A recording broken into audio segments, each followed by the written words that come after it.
Sevens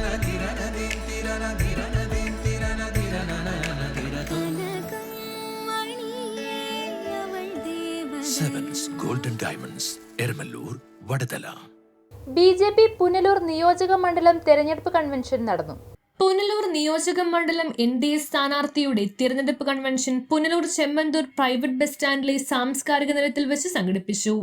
NDA Punalur നിയോജക മണ്ഡലം election committee convener Suman Srinivasan അധ്യക്ഷത വഹിച്ചു. BJP സംസ്ഥാന സമിതി അംഗവും കൊല്ലം ഈസ്റ്റ് ജില്ലാ പ്രഭാരിയുമായ അജിത് കുമാർ ഉദ്ഘാടനം ചെയ്തു. NDA നേതാക്കളായ AR അരുൺ, മനോജ് അട്ടമംഗലം, ഗിരീഷ് അമ്പാടി, B രാധാമണി, ഇടമൽ രജി, മാമ്പഴത്തറ സലീം, പ്രകാശ് കുമാർ, ബാലചന്ദ്രൻ പിള്ള, കലയനാട് ബിജു, വൈക്കൽ വിജയൻ, ഒറ്റയ്ക്കൽ സുരേഷ്, ശ്രീന ഉദയൻ, പ്രിൻ പ്രസാദ്, S പത്മകുമാരി, അജിത് കുരുവിക്കോണം എന്നിവർ പ്രസംഗിച്ചു.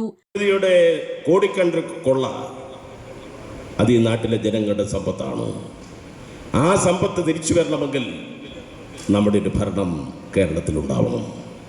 അതാണ് മോദി പ്രധാനമായിട്ടും പറഞ്ഞത്. മോദി പറഞ്ഞത് 70 ആണ്ട് ഇന്ത്യ ഭരിച്ചത് കോൺഗ്രസ് ആണ്.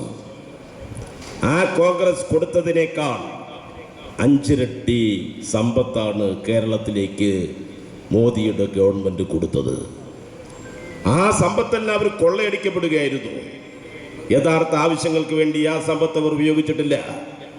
ആ കൊള്ളയടിക്ക സമ്പത്ത് നമുക്ക് തിരിച്ചു കൊണ്ടുവരണം.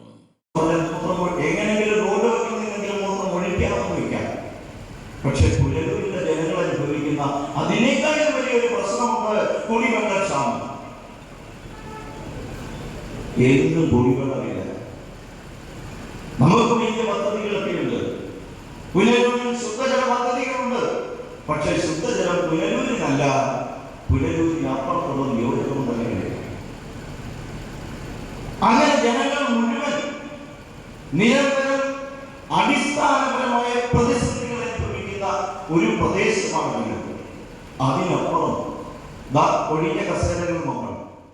2 വർഷം ഗുജറാത്തിൽ മുഖ്യമന്ത്രിയായതിനു ശേഷമാണ് 2014 രാജ്യത്തൊരു പൊതുതെരഞ്ഞെടുപ്പിനെ നേരിട്ടുകൊണ്ട് സ്വാതന്ത്ര്യാനന്തരം ഒരു കോൺഗ്രസ് ഇതര രാഷ്ട്രീയ പാർട്ടി ഒറ്റയ്ക്ക് കേവല ഭൂരിപക്ഷം നേടി അധികാരത്തിൽ എത്തുന്ന സാഹചര്യമുണ്ടായി. 2019 കൂടുതൽ സീറ്റുകൾ നേടിക്കൊണ്ട് നരേന്ദ്ര മോദിജി രാജ്യത്ത് പ്രധാനമന്ത്രിയായി അവരോധിതനായി.